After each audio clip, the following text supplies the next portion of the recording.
you have skills that make me a nightmare for people like you. G'day everyone, how are you? Right, well, a little bit of an ad promoting Families for Justice and the upcoming events. We have Marius Reikeras, international human rights lawyer who's won 6 times in the UN, who is coming over from the 4th of February through to the 15th of February. And during that time, he is going to be doing a little tour. Now, this is the pamphlet I've managed to get all together. I'll read it out to you briefly, just so you know what's going on.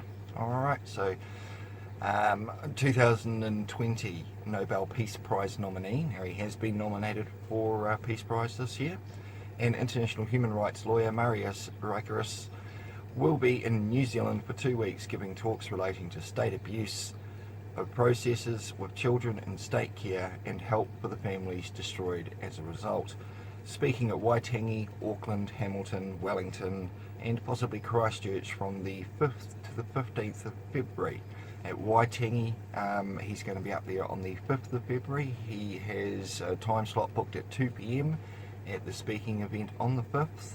Then on the 6th, obviously, there'll be the celebrations and whatnot up there at Waitangi. Then in the Hamilton on the 7th of February from 10:30 a.m. to 2:30 p.m. at Trust Waikato, 3 London Street in Hamilton.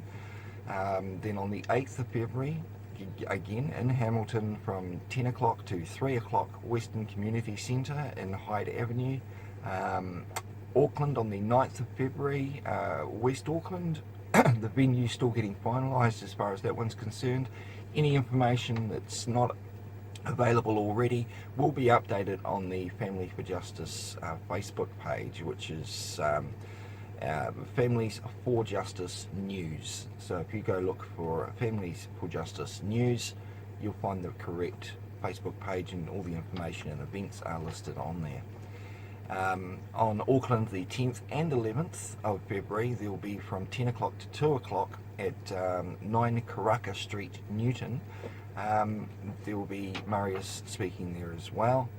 And then Wellington on the 12th and 13th, and again the venues have still yet to be finalised. So then I'll continue reading this pamphlet. In December 2019, the New Zealand government was found by the United Nations to have breached the International Convention of Human Rights, resulting in intergenerational trauma to many families. When you break the bonds between mothers, fathers and children, you perpetuate parental alienation, increased crime and suicides.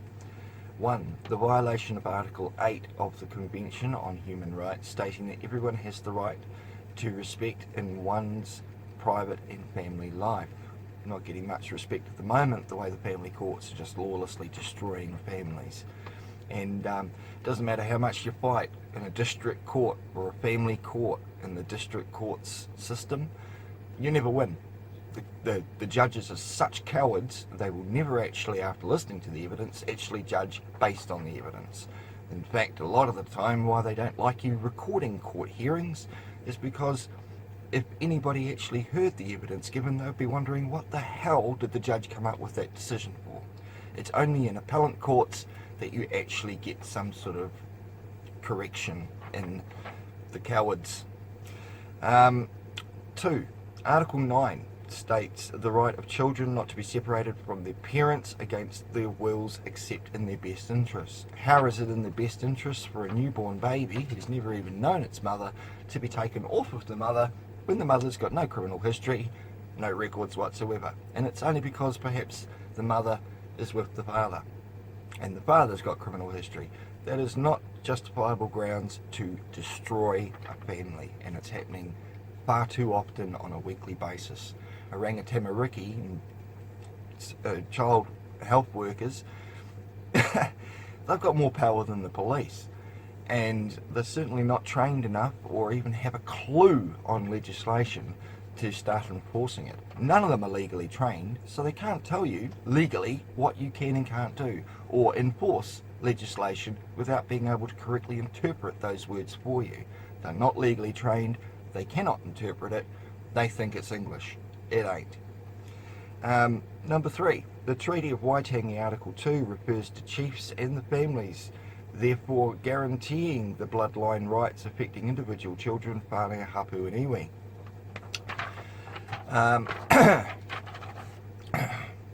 The judiciary is serving the state, not the people. The lawlessness in New Zealand must stop now. We demand no more ex parte uplifts without notice. Families for Justice wishes to compare family law policy and processes with overseas child protection agencies, highlighting breaches and injustices operating against humanity within our current systems. While lawyers are leaving New Zealand, families financially and emotionally drained. There will be a group discussions involving how people can correctly interpret these principles relating to fractured biological and extended families. We would like to educate and train people in the various roles: humanitarians, common law practitioners, social justice reporters, and parental mentors. We wish to help the grassroots. We wish to help grassroots groups workshops to assist uniting transformational groups in training of human rights activists. For further information, you can contact Jack in Hamilton at 027 678 0867. You can contact Steve on 027 433 8267. That won't be until after February.